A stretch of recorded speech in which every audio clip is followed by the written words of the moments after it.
80% of our knowledge of the history of India before 1000 AD is derived from inscriptional sources.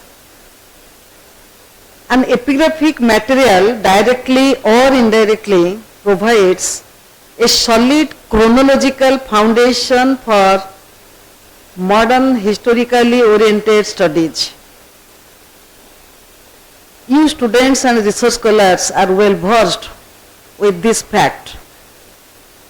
So it serves as a primary source for inscription, while other sources serve to add some more scripts to the bare bones. So many important inscriptions have been discovered and utilized in the reconstruction of the lost history of ancient India. So this is the time to recover all the lost history of ancient India through the study of inscriptions. So after more than a century of study, the early history of writing in India, writing in Indian remains problematic. So it begins with the skill undeciphered script which are found in the Indus Valley civilization, which flourished around the second half of third and first half of the second millennium BC. But after the decline of the Indus Valley civilization, the graphic record of India is virtually a total blank for the well over many years until the time of Ashokan inscription.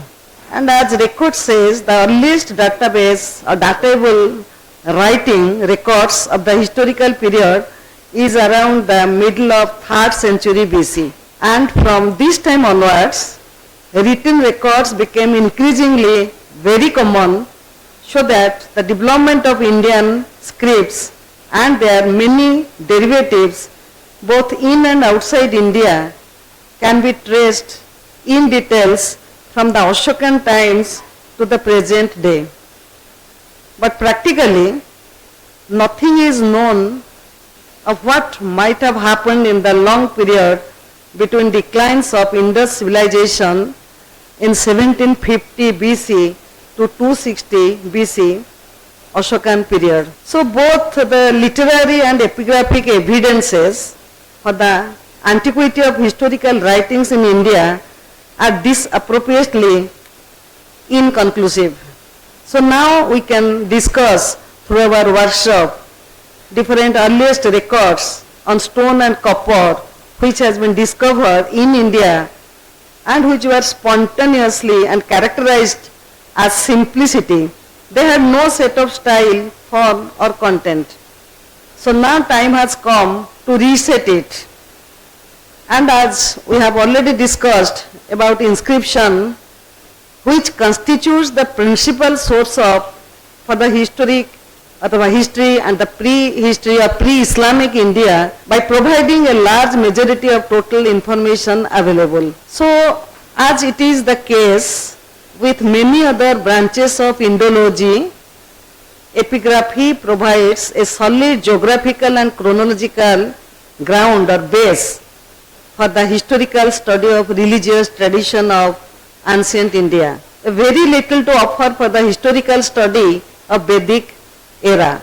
So this is the workshop for 7 days. Throughout the workshop you can discuss more intensively about the findings of the inscriptions starting from Indo-Aryan language from outside the geographical boundaries of India, which is very important and which is constituted a major branch of field of Indian epigraphy. As you know, the inscription found from Southeast Asian countries like Kingdom of Champa, Vietnam, Sanskrit inscription at Angkor Wat in Cambodia, Sanskrit inscription of Khmer Empire from Laos, inscription from Java, Sumatra, Bali, Borneo, all the Southeast Asian countries, and Indonesia, all are written in Sanskrit. And the late Brahmi can be dated to about 5th century CE. So now it is the time to discuss this glorious trade contact of India with these Southeast Asian countries, and different aspects of epigraphy which can explore to establish a firm relationship between countries of that region with India.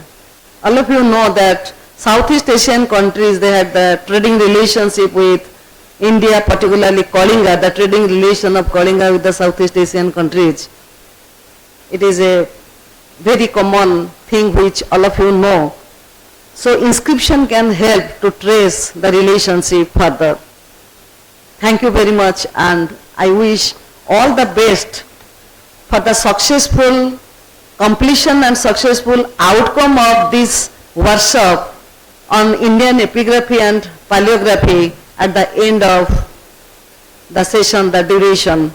So I hope everything will be successful, and again I congratulate the Department of AIHCA for conducting such type of important workshop. Thank you everybody. Jai Jagannath.